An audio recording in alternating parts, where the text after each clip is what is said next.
Kalau orang tahu, nanti kita akan kasih tahu sebabnya. Kalau sudah tahu sebabnya, insya Allah dia tahu apa obatnya. Ya, orang yang malas itu umurnya akan habis tanpa manfaat. Kesehatannya ternyata juga nggak berguna. Sehat, antum lihat ya, orang sehat, masya Allah. Kalau suruh sepedaan nih hari Ahad ini biasanya orang pada sepedaan. Nggak sepedaan, jalan kaki ya, masya Allah, semangat. Kajian nggak bisa datang. Bisa sampai ke alun-alun dia, keliling, pulang berkeringat. Tapi ternyata masjid di sebelah rumahnya yang sedang ada kajian, dia nggak mampu datang. Itu orang malas. Kata Nabi alaihi salatu wassalam, ni'matani maghbunun fihima kathirun minan nas. Ada dua nikmat yang banyak manusia tertipu, terpedaya karena nggak bisa dapat manfaat dari dua nikmat ini. Seharusnya orang ketika ada nikmat, dia bergembira, dia dapat memanfaatkan. Enggak. Apa dua nikmat itu? As-sihhatu wal faragh. Sehat dan waktu luang. Maka biasanya orang kalau sehat, ya bisa beraktivitas. Tapi aktivitas ibadah berat. Males jadi. Waktu luang, berapa banyak waktu luang yang habis tanpa berguna. Apalagi sekarang sejak adanya handphone jemaah. Ana sendiri merasakan. Hampir tiap hari kita bertobat kepada Allah Azza wa Jalla. Kadangkala ana pegang handphone. Kalau sudah pegang handphone, nonton IG atau yang lainnya, itu berarti kita punya waktu luang. Waktu kita kosong. Kita sudah nggak ada kerjaan. Kita bisa memilih kita mau baca Quran. Kita bisa memilih kita berzikir. Kita bisa memilih kita beristighfar. Kita bisa memilih berwudu kemudian sholat. Banyak sekali kebaikan-kebaikan yang bisa kita lakukan dengan waktu luang itu. Kemudian Anda buka. Ya mungkin kajian, mungkin hal-hal yang bermanfaat, atau hal-hal yang lucu. Terus ya tahu-tahu setengah jam. Loh, setengah jam. Seharusnya 1 juz Al-Quran bisa kita selesaikan. Seharusnya kalau kita istighfar mungkin sudah 200 kali kita istighfar. Tapi habis ya. Disinilah orang ketika malas dia akan kehilangan nikmat. Makanya tadi pada hari kiamat semuanya menyesal. Yang soleh pun menyesal. Kok nggak aku tambah kebaikan itu? Karena banyak manusia merasa sudah dipuas dengan yang paling minim. Umroh, punya rizki, punya kelebihan harta, punya banyak waktu luang, nggak berangkat umroh. Kenapa nggak berangkat umroh? Alhamdulillah Ustaz, ana sudah 3 kali umroh Ustaz. 3 kali. Pertama kapan? Dulu tahun 2005. Terus 2010. Terus 2007. Sekarang alhamdulillah cukup lah sudah Ustaz. Nggak boleh berlebih-lebihan. Waktu ada. Punya dia waktu luang. Harta berlimpah. Kenapa nggak berangkat? Males. Makanya tadi orang kalau sudah punya males itu nggak mau ya. Ada orang nggak mampu, kenapa nggak berangkat umroh? Duit yang mana mau dibuat berangkat umroh? Nggak, dia nggak mampu. Tapi tadi ada orang mampu nggak mau. Itu yang pertama. Yang kedua, orang malas ini akan lalai dan akan jauh sama Allah Azza wa Jalla. Tadi ketika sedikit demi sedikit dia menjauh dari Allah Azza wa Jalla. Kita kalau dekat sama Allah, Allah dekat sama kita. Yang awalnya selalu di soft pertama, tahu-tahu nggak lagi ke soft pertama. Yang awalnya sholat Jumat, hadir sebelum khatib naik mimbar. Sebagian kita sudah ngaji jemaah. Sudah ngaji dia. Udah belajar. Dia tahu kalau khatib naik mimbar, malaikat tutup buku. Tetap telat. Maka kadang-kadang anak heran. Ini orang udah ngaji ya. Kalau orang awam, orang umum, mungkinlah disibukkan dengan dunia mereka. Ini orang udah ngaji. Dari mana antum tahu ngaji? Ya, lihat penampilannya Ustaz. Masya Allah. Kayak orang paling bertakwa Ustaz. Tapi Jumatan sampai sini imam sudah duduk. Kenapa itu terjadi? Males. Dia bisa ke masjid setengah jam sebelum khatib bisa. Cuma bentarlah pegang handphone dia. Bentar. Akhirnya telat. Tadi orang yang malas akhirnya jadi jauh sama Allah Azza wa Jalla. Yang seharusnya dia dekat. Yang ketiga, orang malas ini telah memakai baju orang-orang munafikin. Allah ketika menyebut orang-orang munafikin, orang munafik itu sholat enggak? Jamaah. Sholat berjamaah. Berjamaah. Allah Azza wa Jalla mengatakan innal munafiqina yukhadi'una Allah wa huwa khadi'un. Sesungguhnya orang-orang munafik itu hendak menipu Allah, sejatinya Allah yang menipu mereka. Mereka datang berjamaah seakan-akan orang beriman, mungkin di shaf pertama. Menipu sebenarnya. Allah yang sedang menipu mereka. Wa idza qamu ila sholati qamu kusala. Apabila mereka bangkit untuk mendirikan sholat, mereka bangkit dengan malas. Enggak semangat. Kerungu azan, aduh sembahyang meneng. Ada enggak perasaan itu? Ada orang dengan azan, alhamdulillah. Senang dia jawab. Ada kegembiraan, tapi ada orang yang enggak suka. Berangkat ke masjid dengan jalan yang ya kelihatan lah. Jadi orang munafik itu ya males, namanya orang males bagaimana jalannya menuju ke masjid. Kalau bisa dapat rukuk terakhir.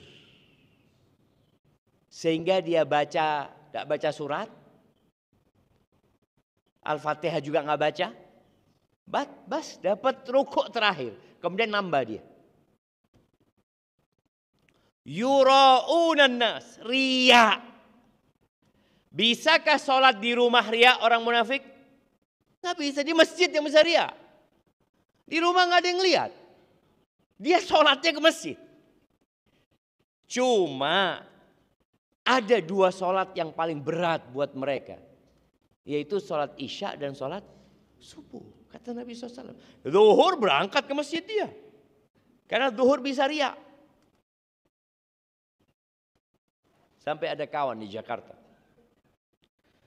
Dia ngomong, Ustadz. Dia kerja di lembaga pemerintahan. Antum Ustadz. Kalau datang ke tempat anak. Sholat zuhur full Ustaz masjidnya. Full. Tapi makan uang rakyat jalan terus Ustaz. Ana jadi heran Ustaz. Kalau melihat mereka sholat di masjid zuhur ya Allah ya. Ini orang-orang bertakwa semua ini. Ternyata memang sholat zuhur itu mudah. Orang munafik pun bisa. Kalau mau tahu orang itu bertakwa atau tidak, lihatlah ketika sholat isya dan sholat subuh. Kalau subuh dia ke masjid, ya selalu dia jaga, insya Allah dia bukan orang-orang yang malas dan dia bukan orang-orang yang pakai baju orang-orang munafikin. Itu bahaya yang ketiga. Bahaya kemalasan akhirnya kita digabungkan dengan orang-orang munafikin. Yang keempat, dia dalam urusan dunia, kemalasan ini menjauhkan manusia dari kedudukan yang indah, dari jabatan yang tinggi. Dimulai dari rumahnya, dari rumahnya. Antum melihat seorang suami yang malas, bagaimana jabatan dia di rumahnya? Apa jabatannya? Istrinya yang bekerja, istrinya yang menjadi tulang punggung keluarga, dia hanya bermalas ria. Bagaimana masyarakat memandangnya, bagaimana mertua memandangnya, bagaimana anak memandang bapak kayak gini. Malas. Habis subuh melosor, turu meneng. Ada kan orang, anak melihat ibunya kerja ini itu semuanya capek ya. Ini subhanallah. Dalam mata anak, bapak yang malas itu udah turun. Gimana dalam pandangan masyarakat? Bagaimana dalam pandangan Allah Azza wa Jalla? Ada seorang istri yang gugat cerai suaminya. Gara-gara apa? Suaminya malas. Padahal dia sebagai pemimpin. Ar-rijalu qawwamuna 'alan nisa. Ya, kaum lelaki adalah pemimpin buat para wanita. Bima faddalallahu ba'dahum 'ala ba'd. Karena Allah mengangkat derajat mereka. Wa bima anfaqu min amwalihim.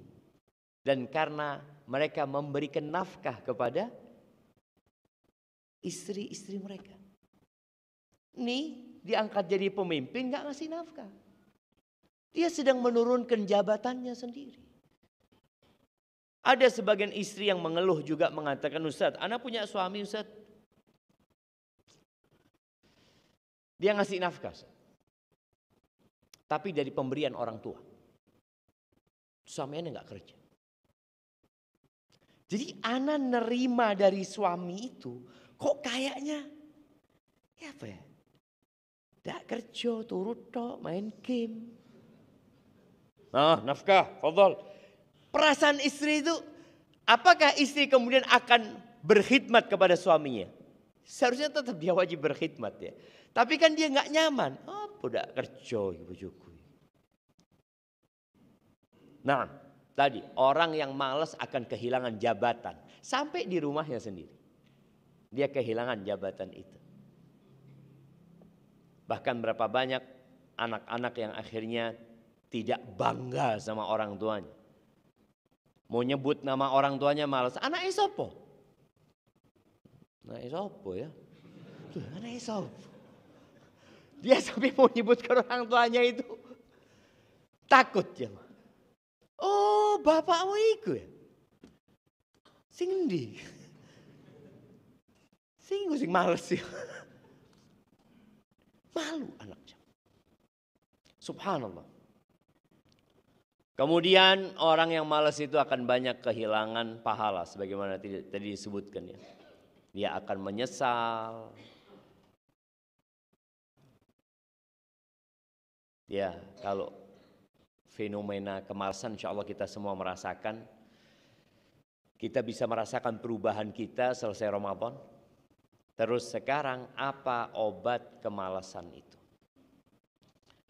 Yang pertama,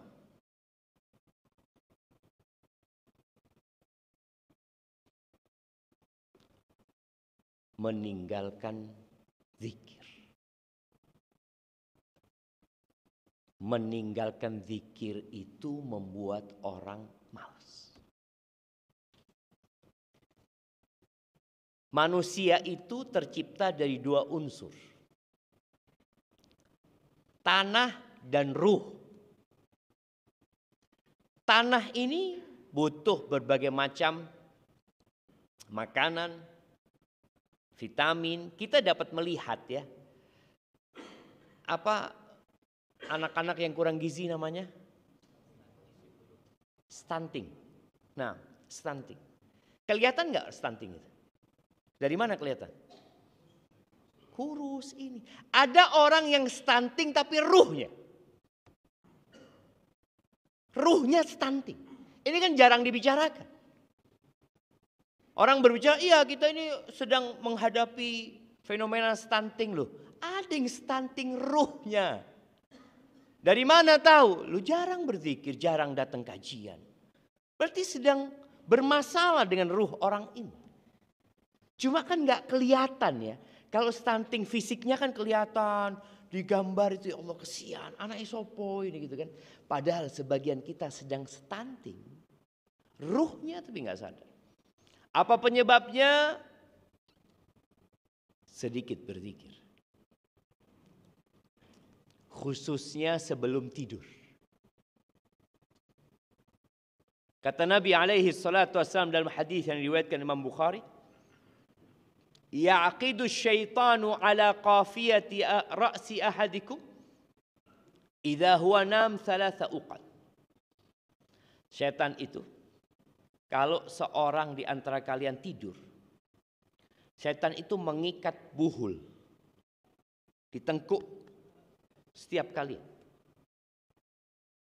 Dan dia membaca mantra 3 kali. Mantranya. Dia membuat 3 ikatan sambil mengatakan alaika lailun tawil, alaika lailun tawil, alaika lailun tawil. Malam yang panjang. Malam yang panjang. Malam yang panjang. Antum tahu kalau antum bangun jam 2, oh sik jam 2, sik suwi. Turu meneng. Padahal antum niat mau salat malam kan? Jam 3, oh masih ada waktu. Turu meneng. Tangi jam piro? Loh, wis komat. Komat sudah. Ini kata Nabi SAW. Farqud. Kata setan sudah tidur. Terus disuruh tidur. Bangun, suruh tidur lagi. Bangun. Ketika antum bangun, kemudian antum mau tidur lagi, yang ngomong antum tidur lagi itu setan. Turu. Masa turu? Iya, sik dawa. Tenang, sik suwi. Turu nih. Nah, jamaah. Kita rasakan, anak nggak ngomong antum lah. Anak sendiri merasakan. Bagaimana setan itu selalu ngomong turu. Ya kalau sama orang Arab, bahasa Arab ya, farkut ya. Lebih wong Jawa, turu wis. Tenang, sik suwi. Awakmu jam piro sih? Awakmu jam piro kerja? Kadang-kadang kan dia dikasih angan-angan panjang. Fa inistaiqadha fadzakarallah. Kalau dia bangun kemudian mengingat Allah, berzikir, inhalat uqdah. 1 tali buhulnya setan terlepas. 3 ya. Ingat 3. Ketika bangun berzikir, alhamdulillah alladzi ahyana ba'da ma amatana wa ilaihin nusyur.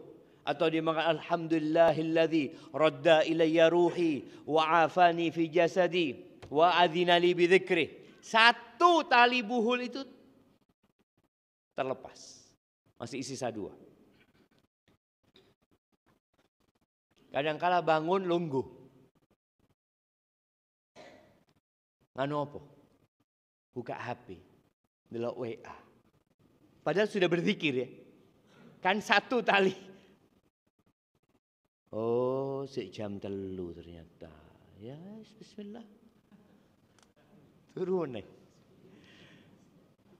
Inhalat uqdah. 1 tali buhul itu terlepas ketika dia berzikir. Lalu kata Nabi SAW, fa in tawadda'a inhalat uqdah. Kalau dia wudu, 2 tali buhul terlepas. 1 yang pertama tadi, yang kedua terlepas. Fa in shalla in hallat uqdah. Kalau dia sholat, paling tidak sholat subuh lah. Ketika dia sholat, buhul yang ketiga itu akan terlepas. Fa asbaha nasyitam thayyiban nafs. Maka orang ini akan bangun di pagi harinya nasyiton, semangat, giat, thayyiban nafs, jiwanya itu baik, senang. Antum lihat ya, orang kalau bangun pagi dia sudah selesai sholat subuh ya, berjamaah tidak telat lagi tadi, hidupnya jadi enak gitu. Wa illa, kalau itu tidak terjadi, asbaha khabithan nafsi kaslan. Maka jiwanya akan jadi busuk di pagi hari itu dan malas. Jadi ternyata pagi ini adalah jaminan untuk sepanjang hari. Kalau paginya sudah mengingat Allah, wudhu, sholat tadi, ya paling tidak sholat subuh, usahakan berjamaah, dia paginya akan nyaman. Nanti dia bisa sholat duha, nanti dia mungkin akan qobliyah zuhur, ba'diyah zuhur, dia akan baca Quran. Sudah dikasih sama Allah semangat. Tapi kalau enggak, tadi jadi malas. Jadi mengingat Allah, berwudu dan sholat. Orang yang tidak mengingat Allah dan tidak berwudu, apalagi enggak sholat, ya sudah. Dia akan jadi khabithan nafsi kaslan. Penyebab yang kedua, kumpulani wong males. Berkumpul dengan orang-orang males. Nabi SAW nyuruh kita memilih teman. La tusahib illa mu'minan. Jangan bersahabat kecuali dengan orang yang mukmin. Wa la ya'kul ta'amaka illa taqi. Dan janganlah mengkonsumsi makananmu kecuali orang yang bertakwa. Jadi kita ngajak orang ke rumah, ajaklah orang yang bertakwa. Makan di rumahmu. Ketika lagi ngobrol ini itu tahu-tahu azan, ke masjid. Coba yang kau undang makan ke rumah, orang yang malas. Orang yang tidak bertakwa. Waktu azan, apakah dia akan mengajak antum ke masjid? Malah antum gak enak sama dia. Kita diajak ke masjid gak enak, ditinggal gak enak. Bingung antum. Maka orang yang berkawan dengan orang-orang yang masbuk, insya Allah besok masbuk.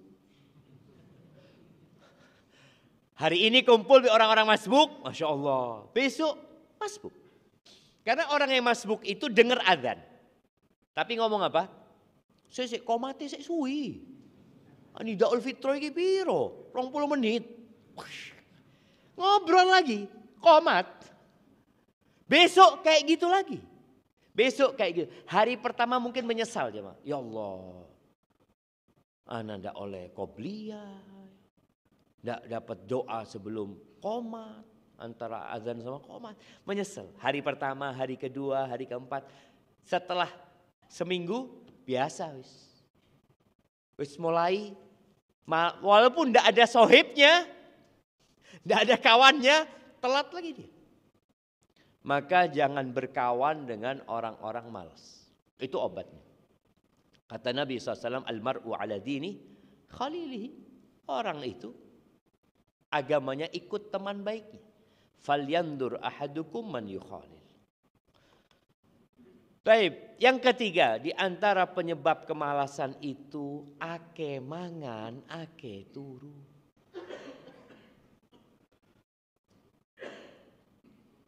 Nabi SAW nggak suka dengan sendawa. Kenapa? Kewarakan biasanya. Oh.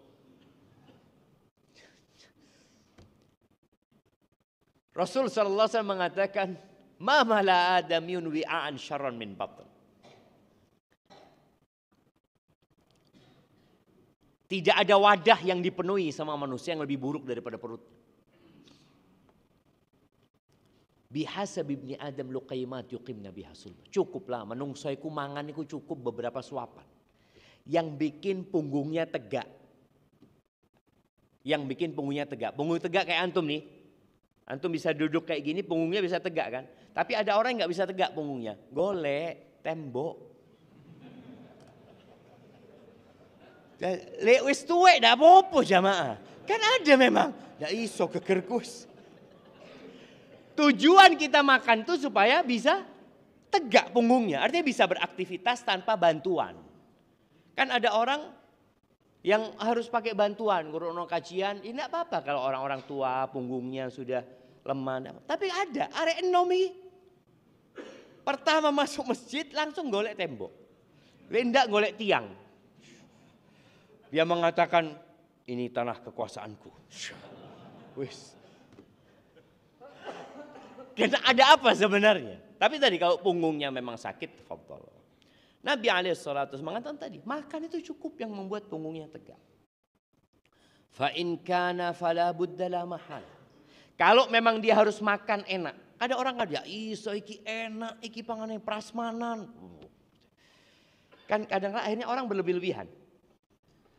Kata Nabi SAW, fathuluthun li ta'amihi, wa thuluthun li syarabihi, wa thuluthun li nafasi. Kalau harus makan engkau, menikmatin banyak, gak cukup beberapa suap itu, maka sepertiga makanan, sepertiga minuman, sepertiga nafas.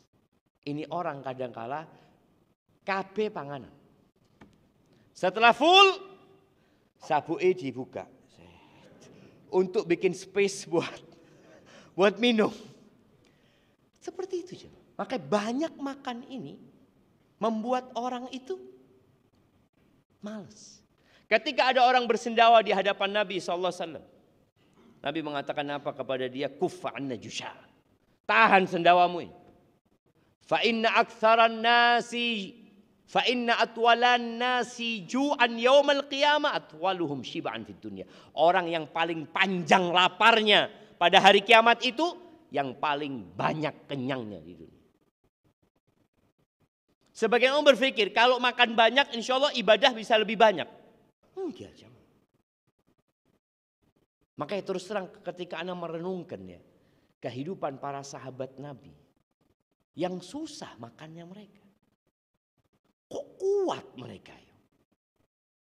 Ibadah itu kuat.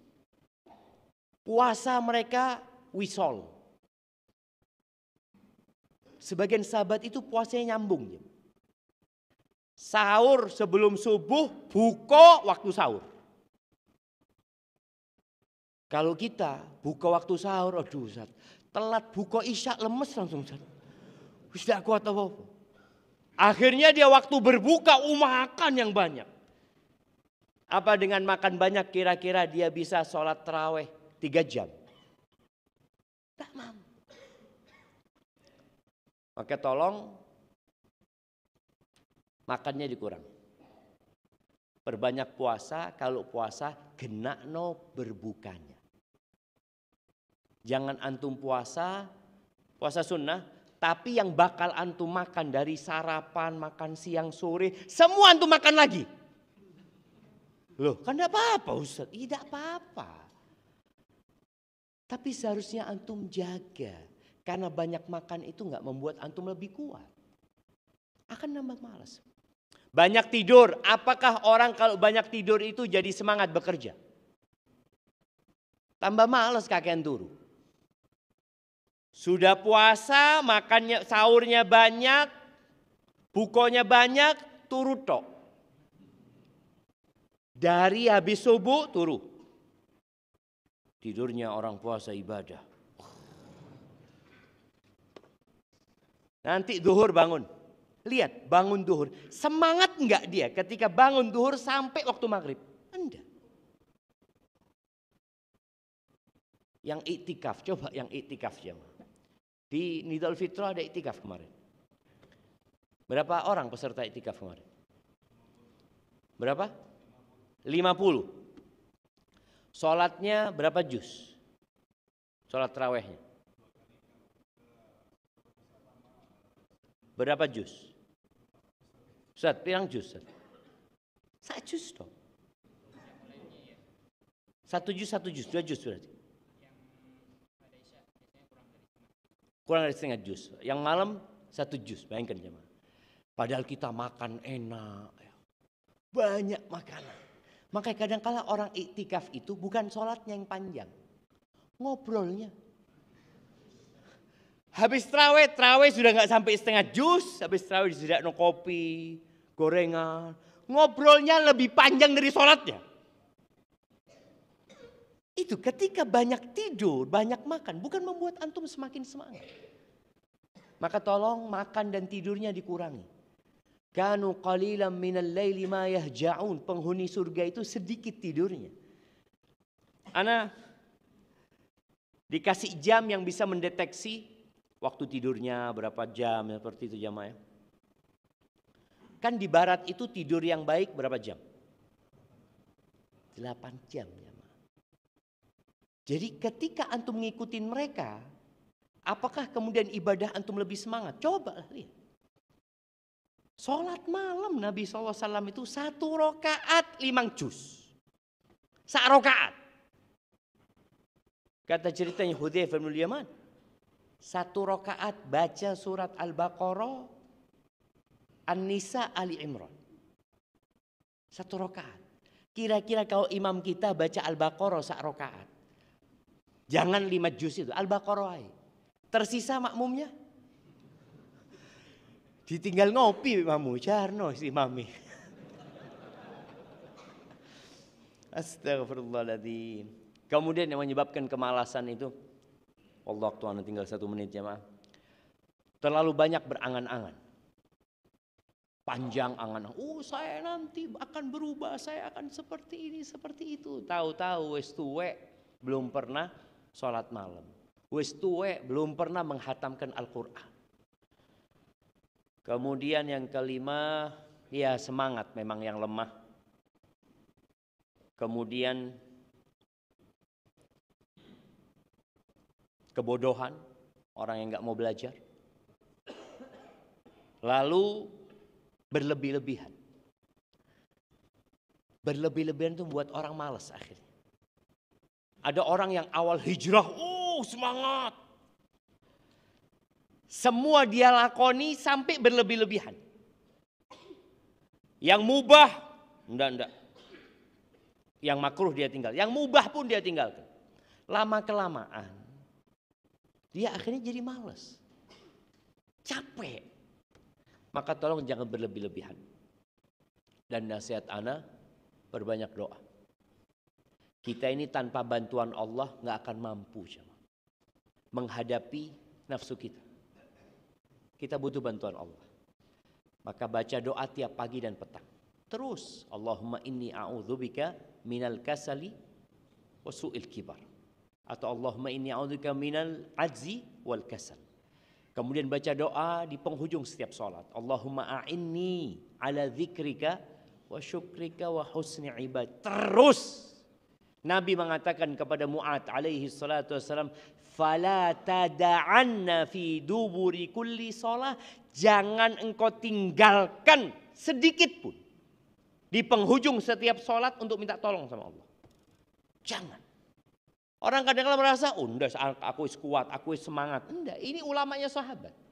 Mu'ad, ya Allah bantulah aku, tolong aku ya Allah untuk mengingatmu, untuk bersyukur kepadamu dan beribadah yang baik. Kemudian butuh perjuangan. Semangat. Capek iya. Capek sekarang, insya Allah nanti bersenang-senang.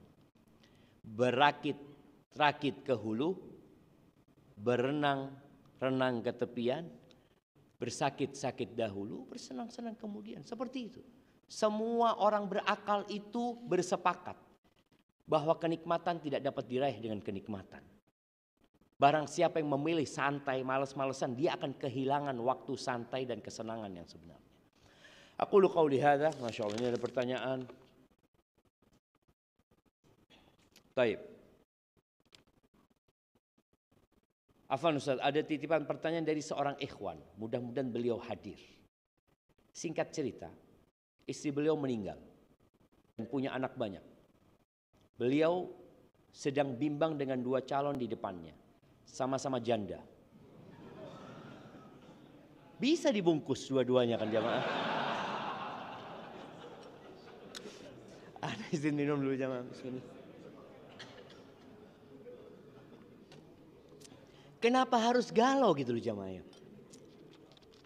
Yang satu usia di atasnya 3 tahun. Agamanya terlihat bagus. Terlihat bagus. Namun dari bahasa wajah terlihat seperti orang yang judes. Sedang yang satu lagi usia di bawahnya, namun dia belum kenal sunnah. Dan masih berbau saudara. Ikhwan tersebut sempat pengen nanya ke akhwat yang kedua ini. Apakah mau jika dipinang nanti belajar agama serius? Mohon nasihatnya Ustaz. Untuk ikhwan tersebut. Jamaah bagi duda yang bawa anak. Ketika menikah hendaklah dia mempertimbangkan anak-anaknya. Dia akan titip anak kepada yang bukan ibu kandungnya. Ibu kandungnya saja kadangkala tidak perhatian be anaknya. Bagaimana antum mau titip anak sama dia? Antum keluar rumah, antum bekerja, mungkin antum keluar kota.